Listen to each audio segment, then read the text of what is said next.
আল্লাহ এই সময় সৃষ্টি করে ছেড়ে দিয়েছে। এই সময়ের মধ্যেই মানুষ আসবে, সময়ের মধ্যে মানুষ শেষ হয়ে যাবে, আর এই সময়ের মধ্যেই পৃথিবী শেষ হয়ে যাবে। পৃথিবী শেষ হওয়ার পর সময় কেমন হবে তার কোনো গ্যারান্টি নাই। আল্লাহ নবী নিজেই বলছেন যে পৃথিবীর 50,000 বছরের সমান একদিন হতে পারে কিয়ামতের দিন। তা আল্লাহ নবী তো বলে গেলেন সময় আপেক্ষিক। উনি তো প্রমাণ করে গেলেন যে কেমনে কিয়ামতের একদিন পৃথিবীর 50,000 বছরের সমান হতে পারে। মানে তখন সময়ের ডেফিনিশন, সময়ের সংজ্ঞা তখন ভিন্ন। এখন পৃথিবীর জন্য আল্লাহ সময় করে দিয়েছে 24 ঘন্টা, একদিন এক রাত।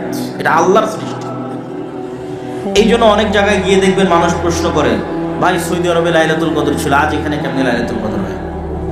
বলে আল্লাহ প্রতি রাতে কিভাবে নিচের আসমানে নেমে আসে। সারাদিন সারা পৃথিবীতে তো নিচের আসমান হতেই থাকে, সারাদিন সারা পৃথিবীতে তো শেষ রাত আসতেই থাকে। তো এই শেষ রাত আর এই 24 ঘন্টার দিন রাত আপনার জন্য। আল্লাহ সুবহানাহু ওয়া তাআলা এই ধরনের সময়ের বাইন্ডিংসের ঊর্ধ্বে আল্লাহর নবী সময়ের এই লিমিটেশনকে অতিক্রম করেছিলেন বলেই এক রাতে কাবা থেকে মসজিদে আকসা, মসজিদে আকসা থেকে সপ্তম আসমান, আবার সপ্তম আসমান থেকে কাবা, ফজর হওয়ার আগে ফিরে এসেছেন। মানে ওনার জন্য সময়ের সঙ্গে তখন বাতিল হয়ে গেছিল। উনি যে বাহনে আরোহণ করেছিলেন তা আলোর গতির চেয়ে দ্রুততর ছিল, ফলত উনি সময়কে অতিক্রম করে চলে গেছেন। অতিক্রম করে সফর শেষ করে এসেছেন, কিন্তু পৃথিবীতে সময় তার গতিতে চলতেছে, আর উনি সময়ের গতিকে অতিক্রম করে চলে গেছেন। সম্মানিত উপস্থিতি, তাহলে সময় আমাদের জীবন। আমরা সময় নিয়ে খেলতেছি মানে আমাদের জীবন নিয়ে খেলতেছি। আমাদেরকে আল্লাহ সুবহানাহু ওয়া তাআলা যে নির্দিষ্ট সময় দিয়ে পাঠিয়েছে, এই সময়টুকু আমাদের জীবন। এই জন্য এই সময়ের হিসাব আল্লাহ সুবহানাহু ওয়া তাআলা নেবেন। রাসূলুল্লাহ সাল্লাল্লাহু আলাইহি ওয়াসাল্লাম বলেন, নি'মাতানি মাগবুনুন ফীহিমা কাসীরুম মিনান নাস। পৃথিবীর দুইটা নিয়ামত, যে দুইটা নিয়ামত সম্পর্কে পৃথিবীর সব মানুষ সবচেয়ে গাফেল। এক আস-সিহ্হা, সুস্বাস্থ্য, ওয়াল ফারাগ, অবসর সময়। পৃথিবীর মানুষেরা সবচেয়ে গাফেল তার স্বাস্থ্য নিয়ে, পৃথিবীর মানুষেরা সবচেয়ে গাফেল তার সময় নিয়ে। স্বাস্থ্য নিয়ে গাফেল দেখেই তো রাত দিন বিড়ি টানে। মানে যে ব্যক্তি বিড়ি এবং সিগারেট খায় সে কি স্বাস্থ্যের নিয়ামতের মূল্য করে না? মূল্য করে না, মূল্যায়ন করে না। সে আল্লাহর দেওয়া এক নিয়ামতকে চোখের সামনে নষ্ট করতেছে। মাদকতার মধ্যে নিমজ্জিত থেকে, নেশার মধ্যে নিমজ্জিত থেকে তার লিভার, তার পাকস্থলী, তার শ্বাসযন্ত্র নষ্ট করে দিচ্ছে। আর ঠিক আর একদিকে একদল যুবক আছে যারা জুয়া, free fire, PUBG, Facebook, YouTube, Twitter, TikTok নিয়ে ব্যস্ত। তো তাদের কাছে কি সময়ের মূল্য আছে? নাই। ওটাই আল্লাহর নবী বলছেন, পৃথিবীর মানুষ সবচেয়ে অবমূল্যায়ন করে আল্লাহর দুটো নিয়ামতকে, এক সময়কে আর এক স্বাস্থ্যকে। এই জন্য সালাফে সালেহিন বলেছেন, ইন্নাল ওয়াক্তা সাইফুন। শোনো দুনিয়ার মানুষ, সময় হচ্ছে তরবারি। তুমি যদি এই তরবারিকে না কাটো, এই তরবারি একদিন তোমাকে কেটে দিবে। তার মানে প্রতি সেকেন্ডে সময় আপনাকে কাটতেছে। তরবারি প্রতি সেকেন্ডে আপনি সময় দ্বারা জবাই হচ্ছেন। তো আপনি যদি প্রতি সেকেন্ড সময়কে কাজে না লাগান, তো একদিন এই তরবারি আপনাকে পরিপূর্ণরূপে কেটে ফেলে দিবে। শেষ, জীবন শেষ হয়ে যাবে, লাইফ শেষ হয়ে যাবে। তখন আর আফসোস করেও কিছু করার থাকবে না। আর সে আফসোসের কথা আমি না, আল্লাহ সুবহানাহু ওয়া তাআলা কোরআন মাজিদে বলছেন, ওয়ানফিকু মিম্মা রাযাকনাকুম মিন ক্বাবলি আন ইয়াতিয়া আহাদাকুমুল মাউত। দুনিয়ার মানুষ, তোমরা আল্লাহর রাস্তায় ব্যয় করো মৃত্যু আসার আগেই। কেন? যেই দিন মৃত্যু আসবে সেই দিন বলবে, রব্বি লাউলা আখারতানি ইলা আজালিন করিব। আল্লাহ, আর একটু যদি সময় বাড়িয়ে দিতেন, আর 1 মিনিট, 1 সেকেন্ড, 10 মিনিট যদি সময় বাড়িয়ে দিতেন, ফাসাদদাকা ওয়া আকুম মিনাস সালিহিন, তাহলে কিছু ভালো আমল করে সৎ কর্মশীল বান্দাদের অন্তর্ভুক্ত হয়ে যেতাম। তখন আল্লাহ উত্তরে বলছেন, ওয়ালা ইউআখিরুল্লাহু নাফসান ইযা জাআ আজালুহা। আল্লাহ তো সময় সেট করে ছেড়ে দিয়েছেন। আমি আগেই প্রমাণ করে নিয়েছি যে সময় আল্লাহর সৃষ্টি এবং ব্যতিক্রম ভয়ঙ্কর সৃষ্টি। এটা সৃষ্টি করে ছেড়ে দেওয়া হয়েছে। আর এই সময়ের মধ্যে মানুষ আসবে, মানুষ যাবে। মানুষ পৃথিবীতে বাস করে না, ওই সময়ে বাস করে। আর এই সময় মানুষের জীবনকে শেষ করে দিবে। তো আল্লাহ ওটাই বলছেন যে আমি তো সময় সৃষ্টি করে ছেড়ে দিয়েছি। যেই দিন তোমার সময় চলে আসবে যাওয়া, সেই দিন তো আর 1 সেকেন্ডও দেরি হবে না। লা ইউআখিরাল্লাহ, আল্লাহ এক সেকেন্ডও দেরি করবেন না যেই দিন তোমার যাওয়ার সময় চলে আসবে।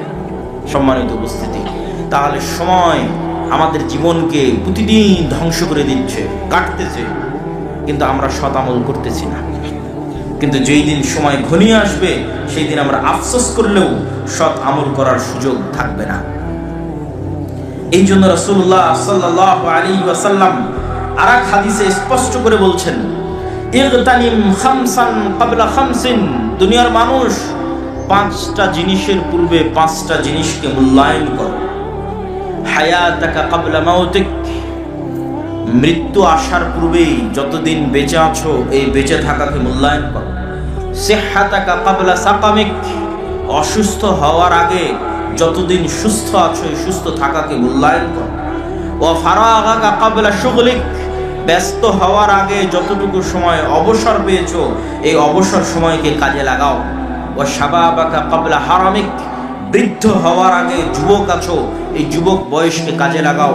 ওয়া গিনাকা ক্বাবলা ফাকরিক, দরিদ্র হয়ে যাওয়ার আগে হাতে কিছু টাকা পয়সা আছে এই টাকা পয়সা এই সামর্থ্যকে মূল্যায়ন করো। সম্মানিত উপস্থিতি, আল্লাহ সুবহানাহু ওয়া তাআলা যে 24 ঘন্টা সময় দেন, আজকের দিনেও যে 24 ঘন্টা সময় দিয়েছেন, চারঘাটের একজন রিক্সা চালককে দিয়েছেন, চারঘাটের আজকের অনুষ্ঠানের সভাপতি, প্রধান অতিথি, প্রধান বক্তা তাদেরকেও দিয়েছেন। আজকে কেউ 24 ঘন্টার কম সময় পেয়েছেন? কেউ পেয়েছেন 24 ঘন্টার কম সময়? এটা আল্লাহ করেন না। আল্লাহ নেয়ামত সবাইকে দিয়েছেন 24 ঘন্টা, আর এই 24 ঘন্টার মধ্যে সবচেয়ে দামি সবচেয়ে গুরুত্বপূর্ণ সময় হচ্ছে সকাল। সবচেয়ে দামি সবচেয়ে গুরুত্বপূর্ণ সময় কখন? রাসূলুল্লাহ সাল্লাল্লাহু আলাইহি ওয়াসাল্লাম বলেন, ইন্নাল্লাহা জাআলা লিহাদিহিল উম্মাতা আল বারাকাতা ফি বুকুরিহা, আল্লাহ আমার উম্মতের জন্য বরকত রেখেছেন সকালে। আল্লাহর নবী বলেন, আল্লাহ আমার উম্মতের জন্য বরকত রেখেছেন সকালে। আমি যুবক এবং ছাত্রদের উদ্দেশ্য করে বলতে চাই, তোমরা এখান থেকে উঠে গিয়ে গুগলে সার্চ করো, চ্যাট জিপিটিতে সার্চ করো, আজকের বিশ্বের যারা টপ লেভেলের ধনী, আজকের বর্তমান বিশ্বের যারা সবচেয়ে সাকসেসফুল মানুষ, তারাও তাদের জীবনী ঘেটে দেখো তারা কখন ঘুম থেকে উঠে।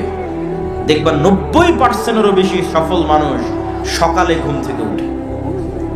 আর আমাদের মুসলমানেরা, বিশেষ করে যুবক এবং ছাত্ররা, ঘুম থেকে উঠতে উঠতে রাত 10টা, সকাল 10টা 11টা। কেননা ঘুমিয়েছেই তো, ফোন চালাতে চালাতে ঘুমিয়েছে কয়টায়? 2টে 3টে, অথবা জুয়া খেলতে খেলতে ঘুমিয়েছে রাত 2টে রাত 3টে। যখন ফজরের আজান হয় তখন ঘুমাতে যায়। বলেন নাউজুবিল্লাহ। তাহলে সারা দিনের সবচেয়ে বরকতময় সময় ঘুমিয়ে কাটায়।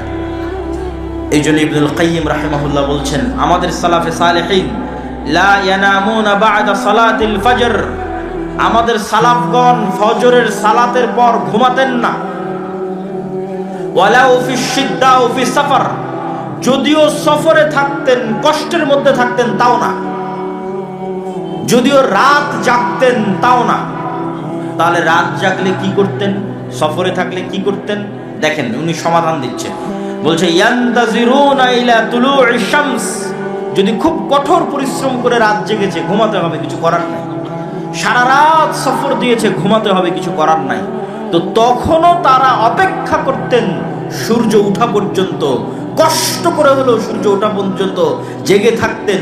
সূর্য উঠলে তারপরে ঘুমাতে যেতেন, কেননা সূর্য ওঠার আগ পর্যন্ত এই সময়ে কি অবতীর্ণ হচ্ছে? কথা বলে না যে কি অবতীর্ণ হচ্ছে? বরকত অবতীর্ণ হচ্ছে। এই জন্য সালাফে সালেহিন সূর্য উঠা না পর্যন্ত সফরে থাকলেও তারা ঘুমাতেন না। আমরা মুসলমানেরা আজকে এত পিছিয়ে, এত অবহেলিত, তার সবচেয়ে বড় কারণগুলোর একটা বড় কারণ হচ্ছে, একে তো মুসলমানদের কাছে সময়ের কোনো মূল্য নাই। পৃথিবীর সবচেয়ে বেশি সময় নষ্ট করার মতো সময় আছে মুসলমানদের কাছে, আর বাংলাদেশের বাঙালিদের কাছে তো আরো বেশি। শেখ আব্দুর রাজ্জাক বিন ইউসুফ কিন্তু এমনি বলেন না যে আপনারা ওই রাস্তাঘাটে বসে আড্ডা পিটিয়েন না, মানে যার সময়ের দাম নাই সেই রাস্তাঘাটে বসে আড্ডা পিটিয়ে। আর আমি ইংল্যান্ডে দেখেছি, ইউরোপে দেখেছি যে আড্ডা বলতে কি, বই পড়া।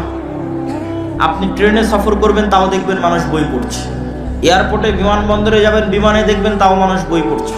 আর গোটা বাংলাদেশ ঘুরলে আপনি কোনো মানুষের হাতে বই পাবেন না যে বাহিরে কেউ কোথাও বই নিয়ে বসে আছে।